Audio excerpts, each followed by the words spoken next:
জীবনে যদি এমন মুহূর্ত আসে যে আপনি কি করবেন এটাও খুঁজে পাচ্ছেন না, এতটা অসহায় লাগে আপনার, এরকম মুহূর্তে কোরআনের 3টি দোয়া দিয়ে আল্লাহর কাছে সাহায্য চান, আল্লাহর সাহায্য আপনার সামনে চলে আসবে, আপনি নিজে অবাক হয়ে যাবেন। এটা আমার ব্যক্তিগত কোনো কথা নয়, আল্লাহর হাবিব সাল্লাল্লাহু আলাইহি ওয়াসাল্লামের আমলি জিন্দেগিতে এই দোয়াগুলো ছিল এবং পবিত্র কোরআনে আল্লাহ রাব্বুল আলামিন দোয়াগুলোকে কোট করেছেন। মনে রাখবেন, দোয়া এমন পাওয়ারফুল জিনিস, এই সিনসিয়ার দোয়া লাইক এ মিসাইল হামলা করলে যেমন মিস হয় না, দোয়ার মতো দোয়া করতে পারলে সেই দোয়া আল্লাহ রাব্বুল আলামিন খালি হাতে ফেরত দেয় না। এবং কি আল্লাহর হাবিব সাল্লাল্লাহু আলাইহি ওয়াসাল্লাম বলতেন, লা ইয়ারুদ্দুল কদা ইল্লা দুআ, মানুষের তাকদীর পর্যন্ত পরিবর্তন হয়ে যায় দোয়ার মাধ্যমে। এই জন্য দোয়ার ক্ষেত্রে আমাদের সিনসিয়ার হওয়া উচিত। যে দোয়াটা প্রথম করবেন, আল্লাহর হাবিব সাল্লাল্লাহু আলাইহি ওয়াসাল্লাম অন্যতম একটা দোয়া করতেন, এই দোয়াটা আমাদের সকলের করা উচিত।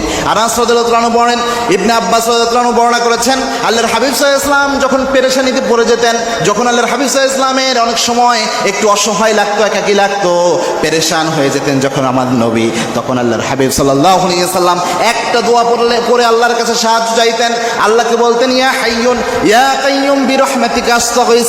এই দোয়াটা আল্লাহর হাবিব সাল্লাল্লাহু আলাইহি ওয়াসাল্লাম যখনই হাত তুলতেন, তখনই আল্লাহর হাবিব সাল্লাল্লাহু আলাইহি ওয়াসাল্লাম পড়তেন, যখনই অসহায় ফিল করতেন তখনই বিশ্বনবী এটা পড়তেন। বিশ্বনবীর অন্যতম পছন্দের দোয়া ছিল এটা, ইয়া হাইয়ুন ইয়া কাইয়ুম বিরহমাতিকা আস্তাগীস। আল্লাহর হাবিব এটাকে খুব পছন্দ করতেন, এই দোয়াটাকে রাসূল সব সময় তার আমলের মধ্যে এই দোয়াটা রাখতেন।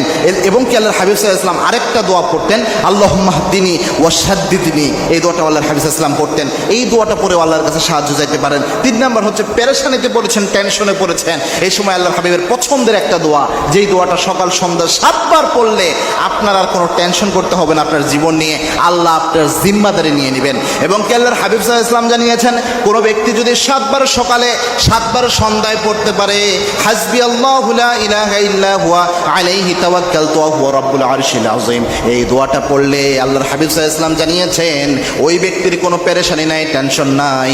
ওই ব্যক্তি যখন এই দোয়াটা পড়বে, ওই ব্যক্তির যাবতীয় জিম্মাদারি আল্লাহ রাব্বুল আলামিন গ্রহণ করে নেবেন। সুবহানাল্লাহ। ওই ব্যক্তির নিজেকে নিয়ে কোনো টেনশন করতে হবে না, তার জীবনের ক্রাইসিস নিয়ে তার পেরেশান হতে হবে না, আল্লাহ তার জিম্মাদারি নিয়ে নেবেন।